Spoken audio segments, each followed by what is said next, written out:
नमस्कार, मैं हूं आंचल सिंह और आप सभी का स्वागत है हमारे चैनल पर। फिल्म द कश्मीर फाइल्स की इन दिनों हर चौक चौराहे पर चर्चा हो रही है। निर्देशक विवेक अग्निहोत्री ने इस फिल्म के जरिए कश्मीरी पंडितों के नरसंहार और पलायन की दर्दनाक कहानी बयां की है। यादों के झरोकों से कई किस्सों पर जमी धूल दोबारा साफ होने लगी है। एक बार फिर से उन किरदारों की बात चल पड़ी है जो किरदार कत्ले-आम के इर्द गिर्द थे।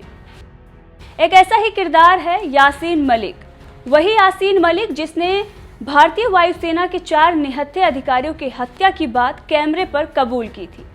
कश्मीरी हिंदू जस्टिस नीलकंठ गंजू की निर्मम हत्या की थी। भारत के खिलाफ जो हमेशा जहर उगलता रहा, घाटी में युवाओं को बरगलाकर उनके हाथों में किताबों की जगह AK-47 थमाने का काम करता रहा, जम्मू कश्मीर लिबरेशन फ्रंट के उसी चीफ की कभी भारत सरकार ने मेहमान नवाजी की थी। पूर्व प्रधानमंत्री मनमोहन सिंह ने यासीन मलिक को मिलने के लिए PM आवास पर बुलाया था और आतंकी रुतबे के साथ पूर्व प्रधानमंत्री के साथ फोटो खिंचवाता है और निकल जाता है। इसी यासीन मलिक की वजह से कश्मीरी पंडितों को घर बार छोड़कर भागना पड़ा था। 1990 के दशक में बाल ठाकरे अकेले ऐसे शख्स थे जो खुलकर कश्मीरी पंडितों के समर्थन में खड़े हुए थे और मदद भी की थी। आज भले ही शिवसेना फिल्म के विरोध में खड़ी हो, लेकिन उस समय सरकार में न रहते हुए भी बाला साहब ठाकरे ने कश्मीरी हिंदुओं के आरक्षण की व्यवस्था की थी। बाला साहब ठाकरे एक मौके पर कश्मीरी पंडितों के तकलीफों का जिक्र करते हुए उस समय की केंद्र सरकार और यासीन मलिक पर भड़क उठे थे। इस फिल्म के रिलीज के बाद एक बार फिर से आतंकी यासीन मलिक सुर्खियों में आ गया है। जम्मू कश्मीर लिबरेशन फ्रंट का सरगना यासीन फिलहाल टेरर फंडिंग के आरोप में जेल की सलाखों के भीतर है। हालांकि किसी जमाने में यासीन ने भारत सरकार को भी अपने सामने घुटने टेकने पर मजबूर कर दिया था। साल 2017 के बाद भले ही यासीन मलिक के दिन बुरे चल रहे हों, लेकिन उससे पहले की सरकारें उनके आगे नतमस्तक होती रहती थी। किसी समय भारत सरकार ने दबाव में आकर यासीन की मांगों को पूरा किया था। इसी किस्से को सुनाते हुए दिवंगत शिवसेना प्रमुख बाला साहब ठाकरे ने यासीन मलिक और केंद्र सरकार को जमकर सुनाया था। फिल्म को देखने के बाद लोग बाला साहब ठाकरे को याद कर रहे हैं।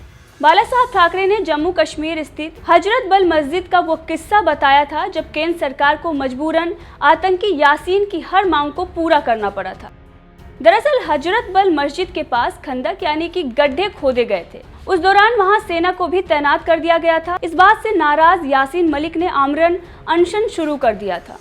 उसने सरकार से कहा था कि इन गड्ढों को खोदने से मस्जिद को नुकसान हो सकता है, लिहाजा इस काम को बंद कर दिया जाए और यहाँ तैनात सेना को वापस बुला लिया जाए। यासीन के अनशन से सरकार दबाव में आ गई और सरकार ने कहा कि हम सेना वापस बुलाते हैं, आप अनशन खत्म करिए।